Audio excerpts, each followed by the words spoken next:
السلام عليكم ورحمة الله تعالى وبركاته. واش راكم؟ نتمنى لا فيديو تاع نهار اليوم تلقاكم كامل بخير في نعمة والحمد لله يا ربي. كما راكم تشوفوا توجور مع التحضيرات تاع سيدنا رمضان، ربي يدخل علينا وعليكم بالصحة والهنا ان شاء الله يا ربي. جيت نشارك معكم لي كيش اللي خدمتهم بدون زبدة وجاوني هشاش ويذوبوا في الفم وطريقة بزاف سهلة، يعني عجينة تاعها سهلة ما تريح ما والو. شاركت معاكم ثاني السيجار المالح، يعني هنايا تقدروا هاد العجينة تخدموا بها لي ولا تستعملوا هادو نتاع السيجار اللي استعملتهم انايا صاي. وخدمت معاكم ثاني عفوا لي ميني بيتزا، يعني نوجدوهم كيما هكا. من بعد ديري غير لاصوص طوماط تاعك ودخلي للفرن. هذا واش حطّيت النهار اليوم بزوج عجينات، يعني بعجينتين مختلفتين. العجينة الأولى اللي هي نتاع الكيش، واش درت فيها؟ عندي 3 كيسان 3 كؤوس من الكاس اللي يرفد 220 مليلتر خضر لها قدامكم. عندي 3 كيسان ما يعادل à peu près 400 غرام تاع الفرينة. صايي درت معاهم رشة نتاع الملح ونصف ملعقة صغيرة ممسوحة خميرة الخبز. خميرة الخبز ما نديروش بزاف، يعني غير باش تجيني من بعد هشيشة وخفيفة. هذا الهدف من خميرة تاع الخبز. نضيف معاهم نصف كاس زيت. بعد ما خلطت هذوك النواشف وحدهم باش نضيف الزيت. الكاس اللي عبرت به الفرينة تاع 220 مليلتر هو اللي عبرت به هذيك الزيت. نخلط هذيك الزيت مع الفرينة مليح، نحاول ندخل ديك الزيت مليح في الفرينة، ما نبسسهاش كامل ولكن نخلطهم بيان. ملاحظة هنا اللي تبغي تضيف ملعقة كبيرة من الزبدة تضيف، أنا قلت لكم غير الزيت كفات ووفات وجاتني من بعد هشيشة، ولكن اللي تبغي تزيد ملعقة كبيرة زبدة تضيف زيدها حتى لوكو تاعها يولي بنين. مع حبيبة نتاع البيض، أنا حبيبة تاع البيض ماشي ضرورية ولكن هي تاني تزيدني في الهشاشة. صحيح راني موجدة ديجا كاس تاع الماء على جهة بدرجة حرارة الغرفة، ما نسخناه ما والو، ونبدا نطم به هذيك العجينة. صح، العجينة هنايا ما رانيش باغياها طالقة روحها، وما راني نعجن ما راني ندلك، راني غير لم كيما راكم تشوفوا غير بيدي غير هكذا غير لم نحاول عليها بيان. انا هنا غير كاس تاع ما واحد كفاني، يعني ما زدت ما نقصت، يعني خليت واحد القطيره هذا مكان.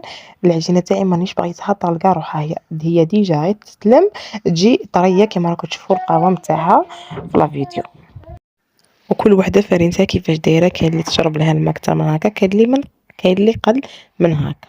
صاي خليت هذيك العجينه على جهه غطيتها وجيت نحضر العجينه نتاع هذاك السيجار واليميني بيتزا. هنا احتاجيت 3 كؤوس تاع الفرينه مع ملعقه ممسوحه تاع السكر، ملعقه كبيره ممسوحه.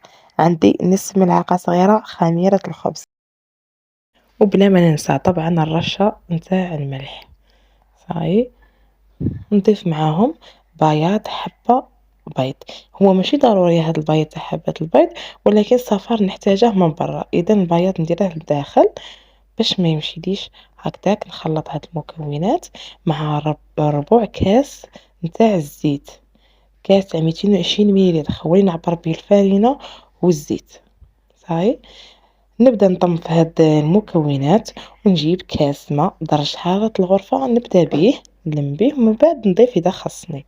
صح كما قلت الماء يكون بدرجة حرارة الغرفة. هنا غادي نزيد واحد المكون اللي هو حليب بودرة.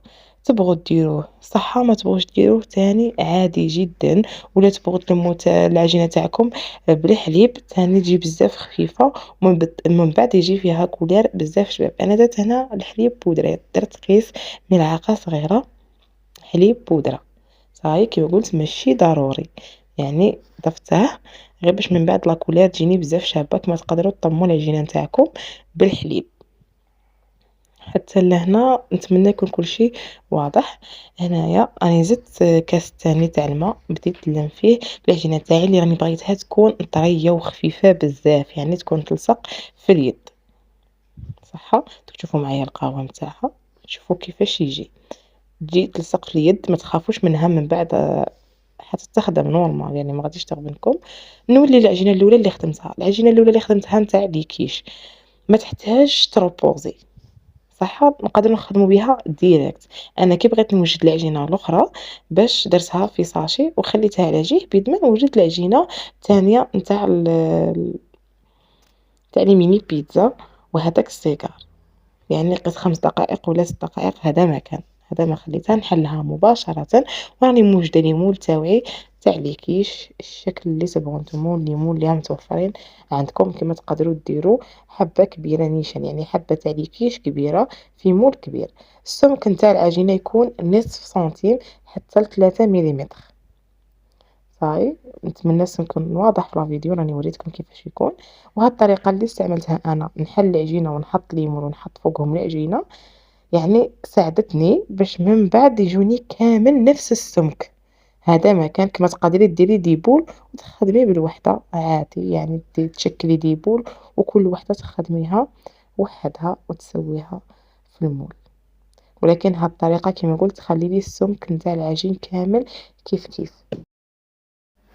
والعجين اللي نحيته من الأطراف نطمّه عادي ونعاود نخدم به، ما تخافوش منه كامل، يعني غير نطمّه ما نعجنش بشكل بسيط ونعاود نخدم به. أنا عندي غير 5 هادو تاع ليمون حتى يطيبوا باش نعاود نخرّجهم ونشكل العجينة الأخرى، يعني ما يطولوش في الفوغ بزاف، يعني ما نطولش على العجينة نتاعي. ونبدا نسوي فيهم في ليمون بهاد الطريقة، باش قلت لكم السمك في الأول يكون من نصف سنتيم حتى 3 مليمتر، باسكو من بعد راح نزيد ندك هذيك العجينة والسمك تاعها ينقص. نسقم الأطراف تاني كيما تعرفوا الشكل اللي غيكون شباب، راه العين تاكل قبل الفم. صح، نخدم هادوك ال3 اللي بقاو لي كامل كيف كيف، وبنفس الطريقة من بعد نثقبهم بالشوكة باش ما يتنفخوليش في الكوشة، باسكو راه فيهم نسبة قليلة من خميرة الخبز، يعني هاد المرحلة ضرورية نثقبهم بالشوكة. كما قلت نكمل الاخرين وننتقلوا للعجينه نتاع هادوك لي سيغار المالحين ولي ميني بيتزا. شوفوا معايا العجينه كما قلت راهي طريه بزاف، ما نساوش نديروا رشه من الفرينه، رشه مليحه من الفرينه في البلون دو طرافاي تاعنا من الفوق ومن التحت، فوق العجينه يعني تحت العجينه وفوقها، ونبدا نحل فيها بالحلال السمك تاع 2 مليمتر، 1 مليمتر 2 مليمتر، نحلها مليح كما راكم تشوفوا. العجينة راهي طرية، متنساوش الفرينة باش تلصق لكم في البلون دو طرافاي نتاعكم. من بعد نبدا نقطع فيها، نقلع هاد الطرف هاد الحاشية هادي وندير مستطيلات. يعني السمك تاع المستطيل يبقى اختياري، كيما تبغي الشكل نتاع السيجار تاعك ولا الكورني تاعك يجي ديريه. صح، انا درت هاد السمك من هاد العرض عفوا. من بعد شوفوا الشكل نتاعها كيفاش يجي، يعني هذا هو الشكل المناسب، يكون 1.5 سنتيم. ونبدا نشكل فيها عادي، ندور العجينة على كامل هذاك المول بالطريقة اللي راكم تشوفوا فيها. كل شيء راه موضح في الفيديو، نتمنى الطريقة تكون واضحة. يعني ونخلوا الأطراف، هاد الأطراف يعني هذاك الطرف اللي خليته ما تنساوش يعني ما تغطوهش، خاطرش من بعد كي تبغوا تنحوه ما يبغيش يخرج. اذا غطيتوه كي طيب هذيك هاد السيجار هذا كي يطيب من بعد تسوفري باش تقلعي ديك العجينه، يعني راح تتغطى مع فيها خميره راح تدور على هاد المول كامل. نكمل كامل هذوك المول والعجين تاعي بنفس الطريقه، سفتهم في البلا مع هادوك لي كيش. هاد السيجار هذا ندهنه بالصفار اللي نحيته من العجينه من قبل. الصفار هذا تقدروا تزيدوا معاه ملعقه ولا 2 ملاعق كبار تاع الحليب باش ما يجيكمش كما هكا ثقيل ويكفيكم الكامل الحبات. صح، ومن الفوق تقدري ديري سانوج ولا جنجلان يعني اختياري، ولا تخليهم هكذاك تاني عادي. ندخلوهم للفرن مسخن من قبل على 180 درجه. الكيش تاعي ما نخليهمش يطولوا، يعني قيس ما يشدوا راسهم ما نخليهمش يتحمروا كامل، يعني 8 دقائق ما يديباسوهاش الكيش، 6 دقائق حتى ل 8 دقائق. ونحيهم ونخلي هذوك السيجار هذاك حتى يطيب لي مليح ويتحمر ويتجمر باش نحيه. ونولي العجينة هذيك، يعني هذيك العجينة نتاع لي سيجار قسمتها على 2، النصف درته دي سيجار والنصف الآخر درته دي ميني بيتزا. حليتها مليح الشكل تاع الحبة ولا الحجم تاع الحبة تاع لي ميني بيتزا تاعكم كيما تبغوا نتوما. انا خيرت هذاك الكاس ساعدني الحجم تاعه، قطعت هذاك العجين من بعد بانوا لي شوية صغار زدت حليتهم شوية. هكذا زدت حليتهم كاملين وثقبتهم بالشوكة، يعني ضروري تاني هنايا نثقبوهم بالشوكة، هُما تاني فيهم خميرة الخبز باش ما يطلعوليش في الكوشة، هُما تاني ندخّلهم للفرن على 180 درجة، هُما تاني كيما اليكيش ماشي بزاف يعني غير شوية باسكو من بعد يزيدو يطيبوا مع لاصوص طماط تاعهم، ندخّلهم على 180 درجة، الفرن مسخّن من قبل شوية ونحيهم، هادو هُما لي صغار تاعي بعد ما وجدوا يتنحّاو هادوك لي مول بكل سهولة.